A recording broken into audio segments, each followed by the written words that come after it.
Eu não sei se você gosta de frutas, mas uma das minhas frutas preferidas chama-se siriguela. É uma das minhas frutas favoritas. E eu estou muito feliz porque está chegando a época de comê-las. Em alguns lugares já chegou, em alguns outros lugares está chegando. Estamos aguardando mais chuvas para comer siriguela. Acontece muitas vezes que um pé de siriguela, muitas vezes carregado, várias cargas de fruta, ele começa a cansar, começa a secar, começa a definhar. E o que é que nós fazemos geralmente? Nós cortamos aquele pé, que não está dando mais fruto, e nós plantamos outro pé de siriguela. Uma vez que o pé de siriguela é muito rápido para crescer. Não sei se você sabe, mas pouco tempo ele já desenvolve, já começa a dar siriguelas. Eu já vi um pé de siriguela que não morreu por exaustão, mas eu já vi um que morreu por conta das galinhas, porque as galinhas começaram a morar nele. E você sabe que quando as galinhas começam a morar em certo lugar, elas sujam esse lugar. Eu sou um pastor num púlpito, eu não vou falar o nome, mas sujam de excrementos. Pronto, sujam de excrementos, e esses excrementos são ácidos e acabam matando a planta. Eu estou usando este modo de falar, muito parecido com o modo de falar de Jesus e de João Batista, relacionado a plantas e relacionados aos frutos que nós esperamos das plantas. E uma vez que as plantas estejam em um estado de inutilidade, o que é que vai acontecer? Em geral, elas serão destruídas. Existem muitos modos de nós percebermos isso na nossa vida espiritual. Se nós estejamos, ou caso nós estejamos chegando nesse nível de inutilidade, eu quero que você investigue no seu coração qual é o motivo. Um motivo pode ser a exaustão, um motivo pode ser a frieza, um motivo pode ser a falta de adubo, a falta de chuva, você não está fazendo as suas disciplinas espirituais como convém. Mas um outro motivo podem ser galinhas penduradas nos seus galhos, falando besteira, comunicando besteira ao seu coração, seu celular, as telas, seus amigos, e esses excrementos estão prejudicando a sua vida espiritual. E por isso que você não produz frutos. A grande pergunta aqui é: que frutos são devidos àqueles que são crentes em Jesus Cristo? Eu tenho certeza que muitos de nós aqui nos orgulhamos de sermos boas pessoas, mas no final das contas, nós somos semelhantes a dois meninos, e pense nesses dois meninos. Os dois meninos são muito mal criados, eles fazem muitas coisas erradas, mas um deles está muito saudável e pode sair para fazer sua malcriação, e outro quebrou a perna e está em casa. Nós, muitas vezes, somos semelhantes a esse menino que quebrou a perna. Quem vê e não conhece esse menino diz: que menino bom, em casa, né? Não está fazendo nada de errado, está com a perna para cima, está engessado, está bem quietinho o bichinho. Só que ele só está lá porque ele está com a perna quebrada. Se ele não estivesse com a perna quebrada, ele estaria lá fazendo as suas malcriações. Muitos de nós nos orgulhamos de sermos boas pessoas, de fazermos boas obras. Muitas vezes é porque nós estamos com a perna quebrada. Nós não temos a oportunidade de fazer certos pecados e, por isso, achamos que somos boas pessoas. É necessário aqui investigar a veracidade da nossa salvação. Quero ler com você Tito, capítulo 3, versículo 1 ao 7, e nós vamos perceber que as boas obras são, sim, de fato, uma marca de pessoas que são salvas. Mas essas boas obras, elas fluem, ou devem fluir naturalmente da graça que uma vez nos alcançou. Nós vamos perceber que essas boas obras, elas devem fluir para a sociedade, elas devem fluir na igreja local e devem fluir também na nossa generosidade financeira. Leamos então versículos 1 ao 7 de Tito, capítulo 3. Lembre a todos que se sujeitem aos governantes e às autoridades, que sejam obedientes e estejam prontos para toda boa obra, que não difamem ninguém, que sejam pacíficos, cordiais, dando prova de toda cortesia para com todos. Pois nós também no passado éramos insensatos, desobedientes, desgarrados, escravos de todo tipo de paixões e prazeres, vivendo em maldade e inveja, sendo odiados e odiando-nos uns aos outros. Mas, quando se manifestou a bondade de Deus, nosso Salvador, e o seu amor por todos, ele nos salvou, não por obras de justiça praticadas por nós, mas segundo a sua misericórdia. Ele nos salvou mediante o lavar regenerador e renovador do Espírito Santo, que ele derramou sobre nós ricamente, por meio de Jesus Cristo, nosso Salvador, a fim de que, justificados por graça, nos tornemos seus herdeiros, segundo a esperança da vida eterna. Convido a fazer uma breve oração nesse momento. Pai, com a palavra aberta diante dos nossos olhos, nós te pedimos que o nosso coração esteja igualmente aberto, que teu Santo Espírito faça essa obra em nós, uma obra de transformação, uma obra de frutificação para aqueles que já creem em ti. Para aqueles que ainda não creram, que ainda estão nessa época passada de insensatez, de tolice, de pecados, de trevas, que o Senhor chame a atenção sobre a necessidade de conhecer a tua graça e então produzir boas obras em ti, na união com o Senhor, onde é o único lugar onde nós podemos conhecer o bem e fazer o bem. Nós pedimos isso em nome de Jesus. Amém. Muito bem. As boas obras, dentro do contexto de Tito, 1 Timóteo, 2 Timóteo, há uma grande preocupação aqui em relação ao comportamento dos crentes numa sociedade. Especialmente numa sociedade que estávamos nos lembrando aqui, primeiro século, uma sociedade que persegue cristãos, uma sociedade que não vê os cristãos com bons olhos. Nós temos duas preocupações fundamentais sobre a sociedade e sobre o nosso testemunho para com ela. A primeira preocupação é em relação à salvação desta sociedade. Não de uma sociedade como um todo, uma vez que isso é impossível salvar culturas, é impossível salvar países, mas estamos preocupados com a vida de pessoas que olham para a sua vida, pessoas que verificam o seu procedimento e muitas vezes podem usar o seu procedimento para se afastar de Cristo e não para se aproximar. A nossa primeira preocupação é essa, com a salvação de pessoas, com o bom testemunho que nós damos. A segunda preocupação que nós temos é em relação ao bom nome do cristianismo, ao bom nome da igreja. Aqui nós não estamos necessariamente preocupados com a salvação, uma vez que a salvação vem de Deus. A salvação vem da graça do Espírito Santo. Mas estamos preocupados em glorificar a Deus pelas coisas que nós fazemos. De que a nossa igreja local, por exemplo, tem um bom nome. De que a nossa denominação tem um bom nome. De que o nosso grupo tem um bom nome, um nome de cristão, um nome de pessoas que são corretas, que são éticas, que fazem as coisas certas. Então, são duas preocupações relacionadas ao nosso testemunho, não conectado à salvação, e ao nosso testemunho conectado à salvação, uma vez que as duas possibilidades são igualmente colocadas diante de nós. Perceba que Paulo está encerrando essa epístola, falando para um líder, falando para uma liderança, falando sobre o estabelecimento de várias lideranças. É algo essencial aqui para Tito, 1 e 2 Timóteo. A igreja precisa de uma liderança forte. Sem essa liderança, a igreja não cresce, a igreja não multiplica. Mas quando ele está chegando aqui ao final, ele lembra desse testemunho externo. Versículo 1. Lembre a todos que se sujeitem aos governantes e às autoridades. A questão aqui, nós não vamos entrar ainda na seara da política, das nossas conexões, do que devemos ou não devemos fazer, ainda não é isso.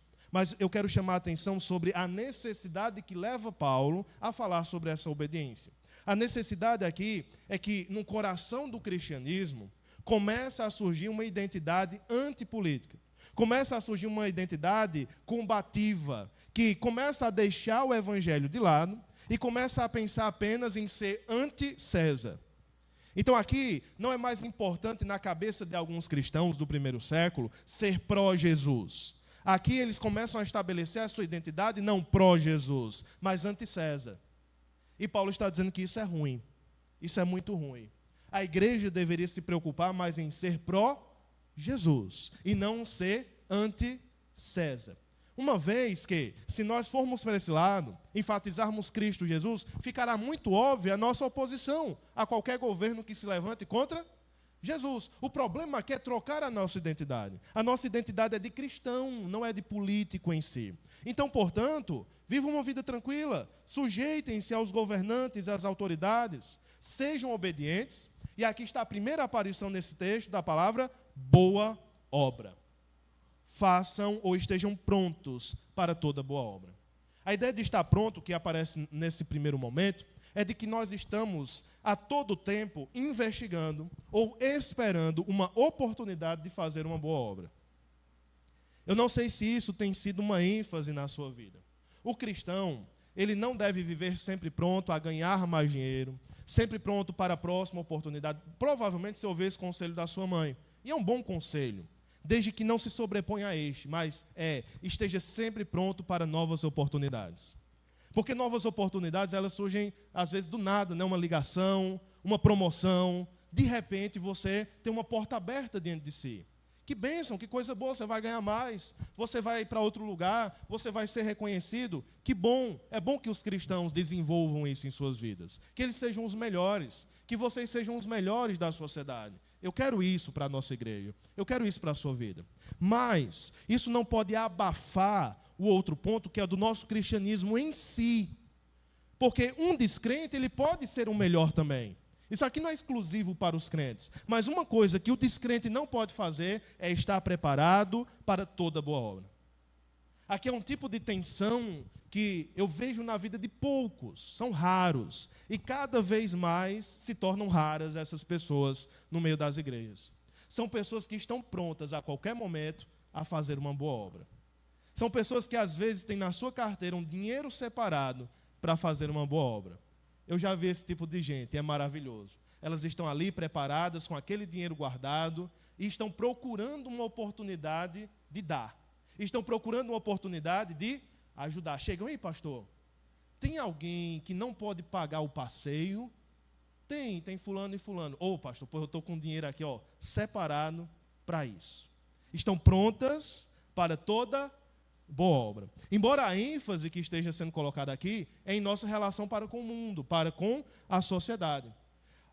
O nosso testemunho, perceba como ele discorre-se no versículo 2. Não devemos difamar ninguém, devemos ser pacíficos, cordiais, dando prova de cortesia para com todos. E essa palavra cortesia pode ser a ideia também de simpatia, de sermos pessoas gentis, pessoas simpáticas. Algo tão simples que muitos que não creem em Cristo Jesus são, e que muitos que creem em Cristo Jesus não são. São pessoas brutas, são pessoas duras, são pessoas que falam demais, são pessoas que fofocam no trabalho, ficam falando mal do chefe, ficam falando mal do professor. Não, o crente não deve difamar ninguém. É difícil, né? Uma vez, eu fico pensando numa coisa em relação ao cristianismo e à língua. O cristianismo, ele é um pouco paradoxal em relação à língua. Porque o nosso cristianismo deve ser uma fé da fala. Toda a fé cristã é uma fé da fala. Perceba, eu criei, então falei. Esse é um dos termos do Novo Testamento. Se eu creio no Evangelho, o que é que se espera de mim? Que eu fale deste Evangelho, concorda? Isso é esperado. Façam discípulos de todas as nações, ensinando-os. Nós ensinamos falando. Você tem chat GPT, você tem aula online, você tem um bocado de coisa. Mas uma coisa continua como sempre foi. Todo ensino é por meio da fala. Não tem outra maneira de ensinar. Nós ensinamos falando, pregando, aconselhando, evangelizando. É assim que nós ensinamos. Então, o cristianismo é uma fé da fala. Só que engraçado que os cristãos geralmente são muito tímidos, são muito silenciosos nessa área. Mas em outra área, por exemplo, a da fofoca, de falar mal, de murmurar, a nossa língua é extremamente ativa. Eu digo, olha, deveríamos usar este vigor, por exemplo, de falar mal de alguém, para construir algo bom para o Senhor nosso Deus. Imagine que o vigor de nossas línguas fosse, então, colocado, investido na pregação do Evangelho. Menos fofoca, mais evangelismo. Isso ajuda a igreja, isso ajuda no nosso testemunho.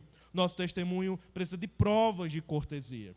Não adianta você chegar para mim e dizer, mas eu sou cortês, pastor. Eu sou gentil com as pessoas. Gentileza se expressa em atitudes. Isso é óbvio. O amor, ele nunca está nesses termos teóricos. É como Agostinho diz, o amor tem mãos, o amor tem pés, o amor tem olhos. Como é que o amor se expressa? Em mãos que ajudam pessoas, que lavam pés. em pés que conduzem o nosso corpo para pregar o evangelho, em olhos que choram porque outros estão chorando. Isso é amor. Amor tem corpo, amor tem jeito de ser. Entretanto, como é que nós parecemos para o mundo? Como é o nosso comportamento no trânsito? Como é o nosso comportamento diante das pressões? Quando você lida com pessoas que não gostam de você e que você não gosta deles. É recíproco. A reciprocidade do mal. Nem você gosta, nem ele gosta de você. Como é que nós lidamos com isso? Perceba que o mandamento é que nós sejamos pacíficos, que nós sejamos cordiais, que nós aguentemos muitas vezes abuso das pessoas. E aqui o propósito não é para você parecer uma boa pessoa. O propósito maior que você deve ter em mente é que Cristo seja glorificado no seu comportamento. Que Cristo seja glorificado. E agora, a partir do versículo 3, Paulo nos lembra de quem nós éramos. Quem você era antes de crer em Jesus? Nós, no passado, éramos insensatos, desobedientes, desgarrados, escravos, irmãos. Escravos de paixões e prazeres, de libertinagens. Nós vivíamos, continua ele, em maldade, em inveja. Éramos odiados, olha a reciprocidade, e odiando-nos uns aos outros. Esses éramos nós. Nós precisamos cair em si e lembrar dessa transformação que talvez aconteceu na sua vida. Essa transformação é para que você não volte a ser mais como era antes. É para que o lavar regenerador, do qual Paulo vai falar, seja ativo em sua vida. Existem muitos símbolos no batismo que você viu nesta noite. Um dos símbolos é Romanos capítulo 6. A pessoa está morrendo, está sendo sepultada nas águas e ressuscitada em Cristo. Essa é uma simbologia. Mas outra simbologia do batismo é do lavar regenerador e renovador do Espírito Santo.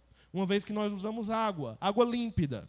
Desde o início, no primeiro século, era dito isso: não use água suja, água parada, sabe, água de açude que não dá para ver, água mais escura.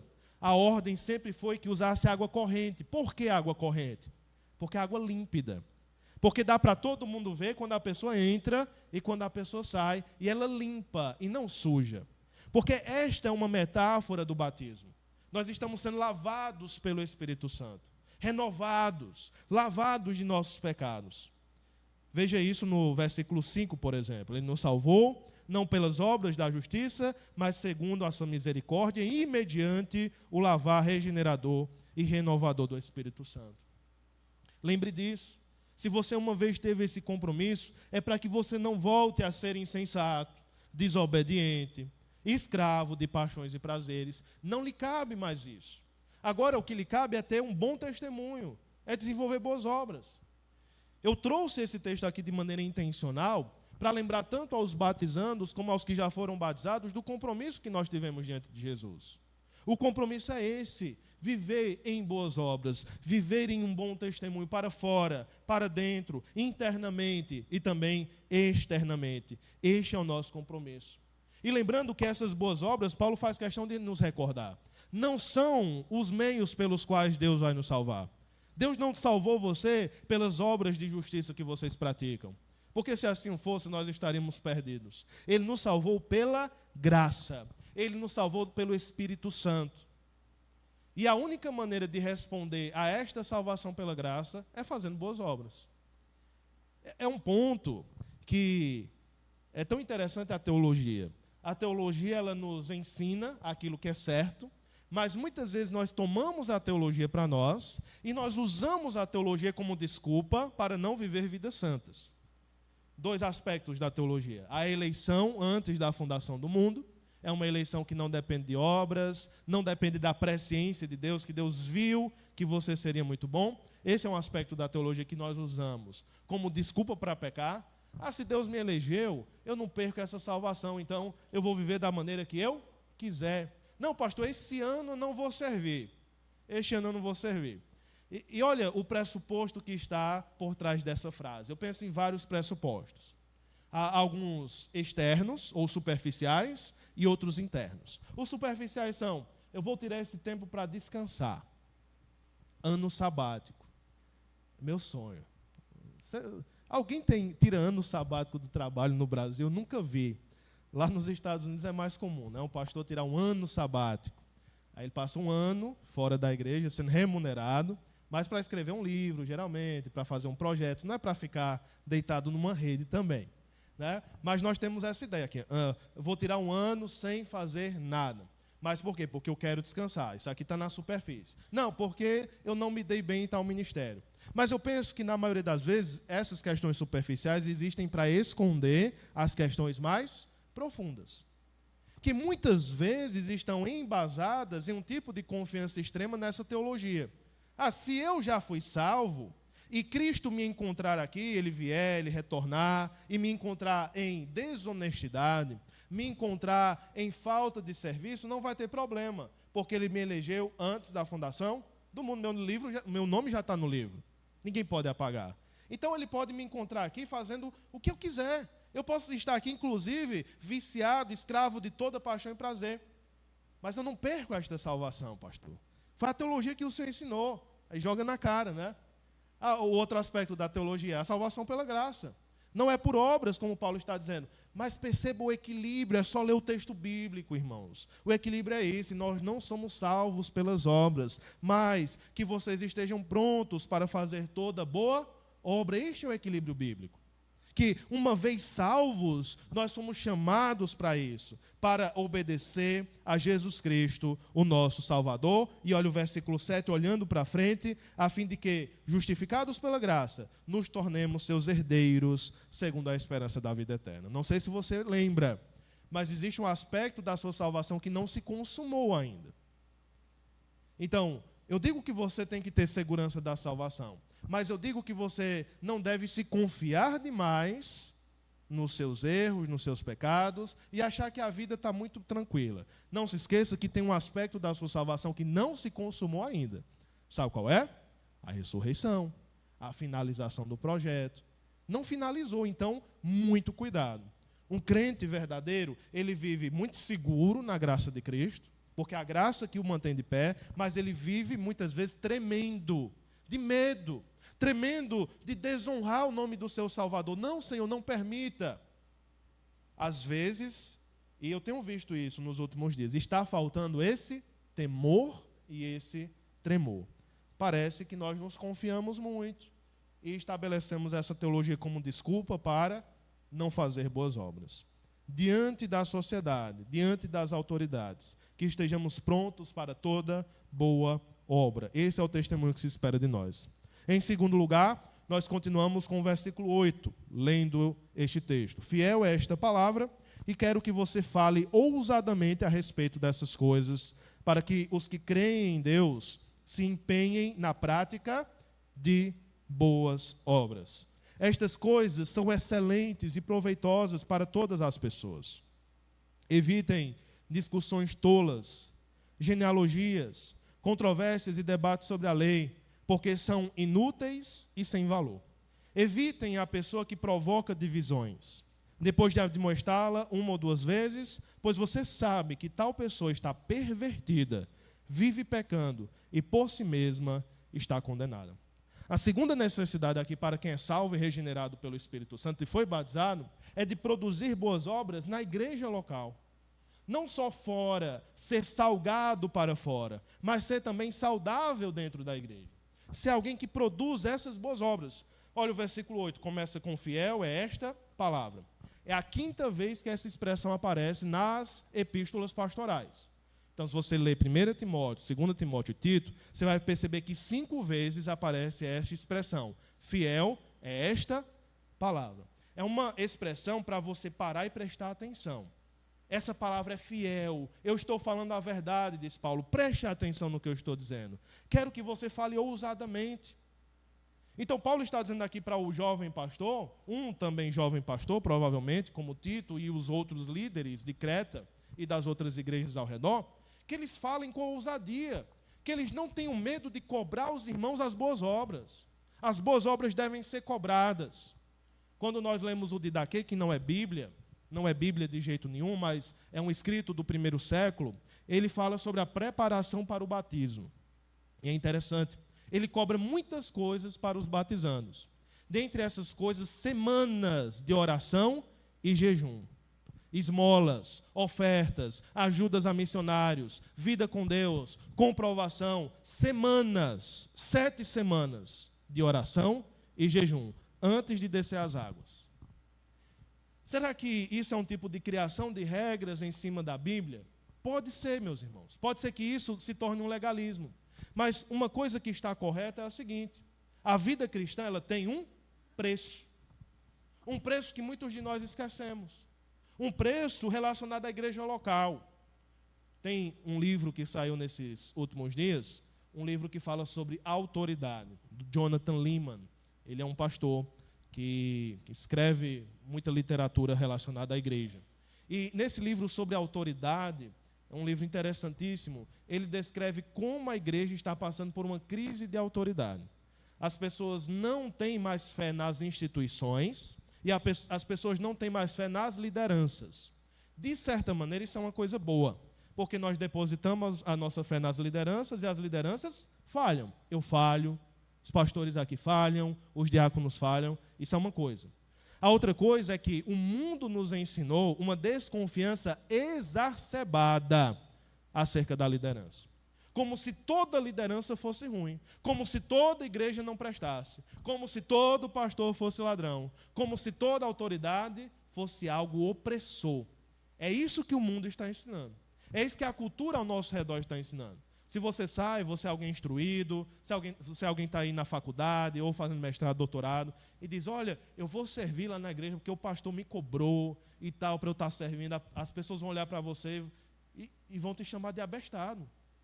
Você está obedecendo o pastor?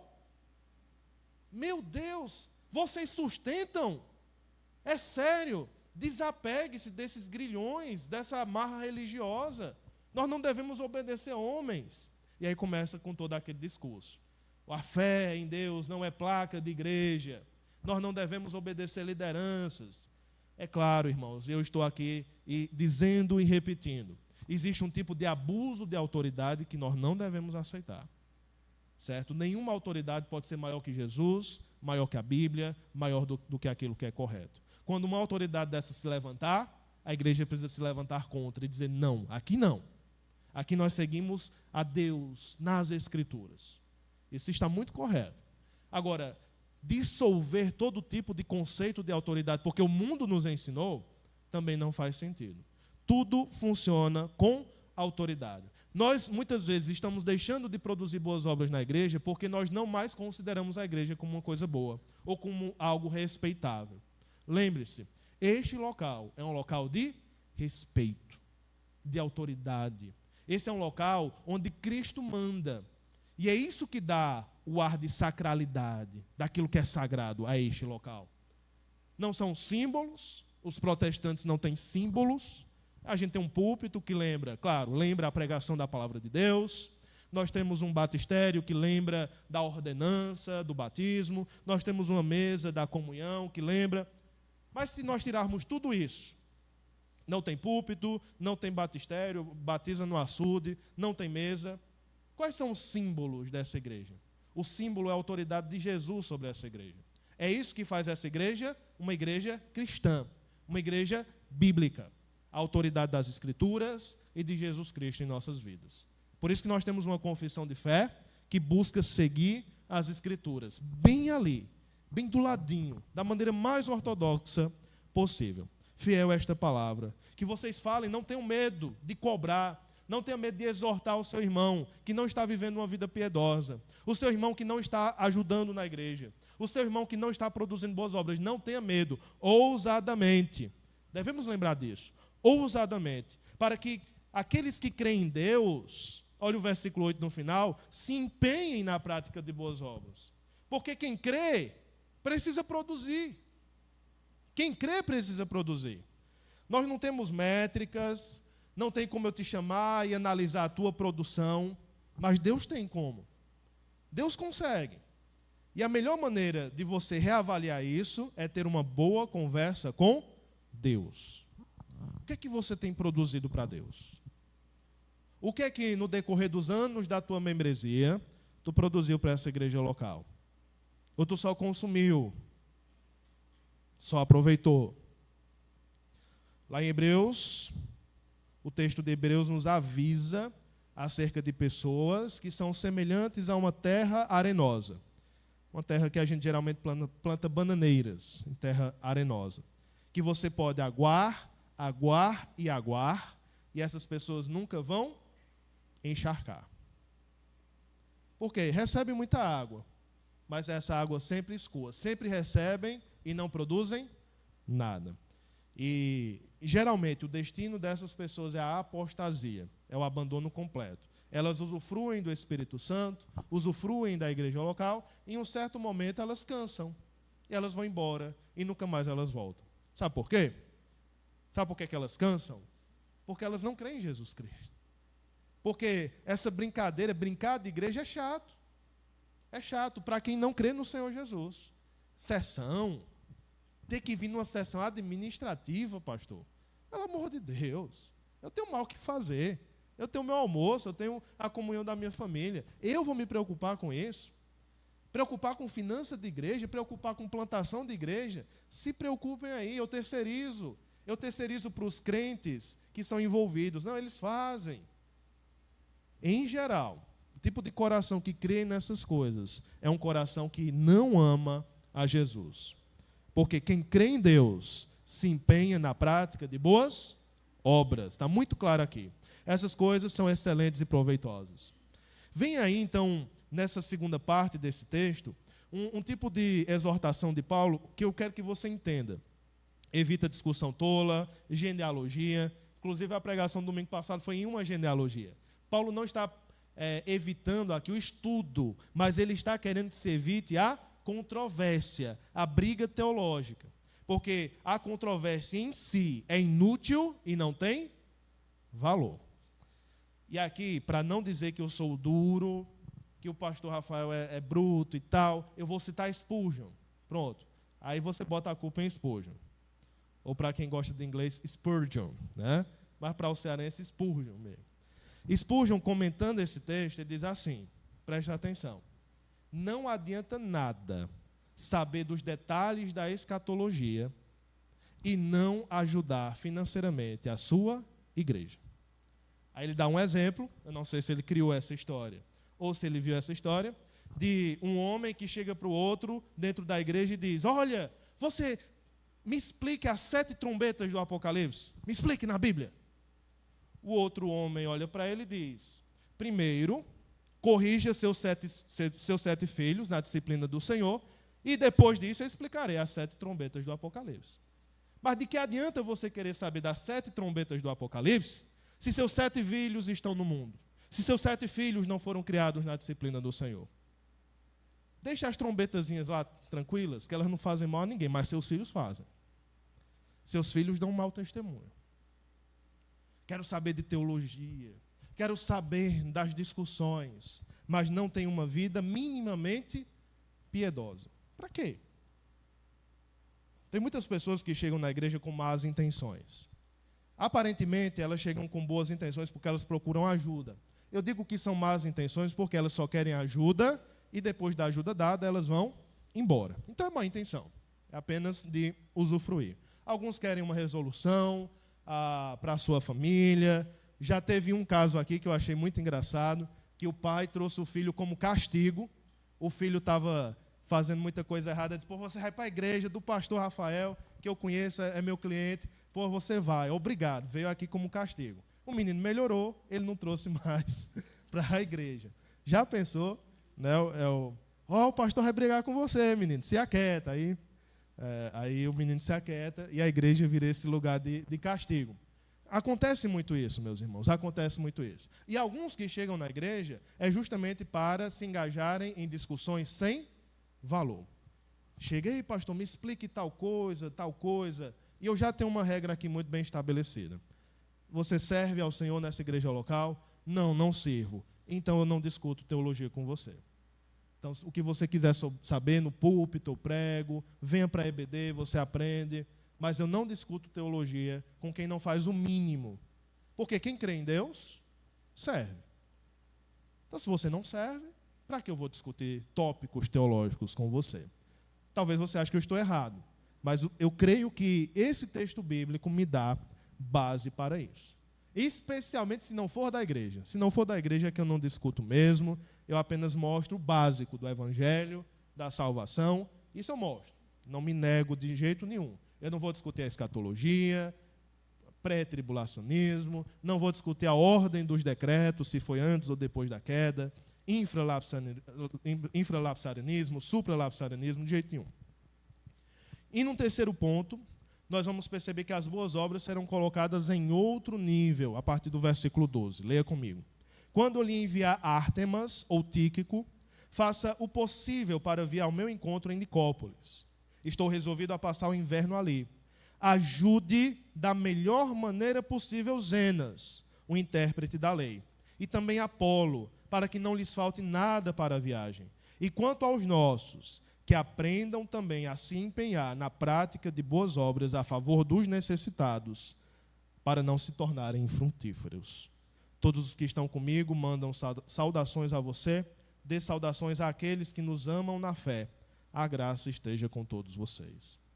Nesse terceiro nível, nós temos a ação social. Mas perceba que é uma ação social especialmente embasada dentro da família da fé. Pessoas que precisam. Perceba que ele está falando acerca de Zenas, de Apolo, que nós não permitamos que homens e mulheres que estão servindo ao Senhor passem necessidade. Que não seja uma marca nossa termos tudo aqui, como igreja, e permitir que outros que estão servindo ao Senhor não tenham. Não façam isso, para que não lhes falte nada para a viagem. E quanto à igreja, quanto aos nossos, que aprendam a se empenhar na prática das boas obras, a favor dos necessitados. Porque se assim não for, seremos infrutíferos, irmãos. Eu diria que essa dinâmica da sociedade e da igreja, que são os lugares onde nós praticamos as boas obras no texto, ela vai se refletir na prática, especialmente quando nós ajudamos pessoas. Quando nós não permitimos que pessoas saiam de mãos vazias. É aqui que se comprova a nossa fé. Por isso que 1 João trata disso. Olha, se alguém chega para você, pede pão, e você faz uma oração e diz que teu bucho esteja cheio, em nome de Jesus, amém. Você está fazendo algo certo? Você está de fato ajudando aquela pessoa? Não. Você não está amando de fato. Essa oração não serve. Você deu o pão e depois ore por ela. Então aqui eu não estou falando que a nossa fé se resume à ação social ou a ajudar pessoas necessitadas, mas que ela é uma expressão muito forte da nossa fé. É uma expressão muito forte. Especialmente aqui quando se fala de missionários, de pessoas que estão servindo ao Senhor. Porque o próprio Paulo fala em 1 Timóteo, primeiro aos da família da fé, depois aos de fora. Começamos com os da família da fé. Há alguém na família da fé passando por necessidade. A igreja não pode permitir. Há alguém servindo ao Senhor fora, da família da fé, passando necessidade. Não podemos permitir. Tem coisas tão bonitas, irmãos. Eu vou falar uma que talvez vocês não saibam, com certeza não sabem. Nós temos um grupo de pastores aqui no Cariri, muitos pastores. E muitas vezes surgem necessidades. É um pastor desempregado, sem nada, filho doente, filho para fazer uma cirurgia. Ele chega lá no grupo e diz: irmãos, estou precisando de uma ajuda aqui, 1.500, 2.000 para fazer aqui a cirurgia do meu menino. É coisa assim de 2 minutos. Os pastores se reúnem e dão. Eu acho isso tão bonito, porque é rápido, não tem muitas perguntas, ei, como é? É rápido. Porque nós que somos pastores sabemos onde nós sofremos. Sabemos que é constrangedor às vezes chegar para a igreja. E se a gente pode, se o grupo pode, ajuda. Muito rapidamente. Eu creio que devíamos ter esse tipo de dinâmica. Muito rapidamente ajudar. Agora, meus irmãos, se não estamos produzindo boas obras para a sociedade, nem boas obras para a igreja local, essa ajuda vai ser muito mais complicada. Por exemplo, se você não ajuda financeiramente a sua igreja, essa igreja não vai ter um caixa o suficiente para ajudar mais missionários. É consequência. É consequência da falta da sua piedade, da prática das boas obras. Se você não pratica boas obras na sociedade, você vai ganhar possivelmente menos e vai ter menos possibilidade de ajudar pessoas. Você vai ser uma pessoa mal vista. Ou muitas vezes seu dinheiro vai ser gasto com coisas que não agradam a Deus. Vai sobrar pouco para servir na obra do Senhor. Estou usando o financeiro como um exemplo, inclusive colocado por Paulo, de ajudar necessitados. Que nesse domingo você olhe para Jesus, repense sua vida, o final do ano está chegando. Que obras você tem feito para o Senhor Jesus? Que obras você tem feito na sociedade, dentro da igreja local? Que pessoas você tem ajudado? Coloca no papel, faz uma análise do teu coração. E o que é que você pode melhorar? Coloca como alvo que você esteja pronto para a prática de toda boa obra. Pronto, disposto, procurando a oportunidade de assim fazê-la. Vamos orar. Nós agradecemos, Pai, por Tua palavra, agradecemos por nos dar a oportunidade de Te servir e de praticar boas obras em Ti, para honrar o Teu santo nome, para glorificar ao Senhor e para agradecer pela graça que uma vez o Senhor nos deu e que nos salvou deste mundo perverso. Nós pedimos que cada um responda positivamente a esta mensagem, a esse trecho da Tua palavra. Rogamos em nome de Jesus. Amém.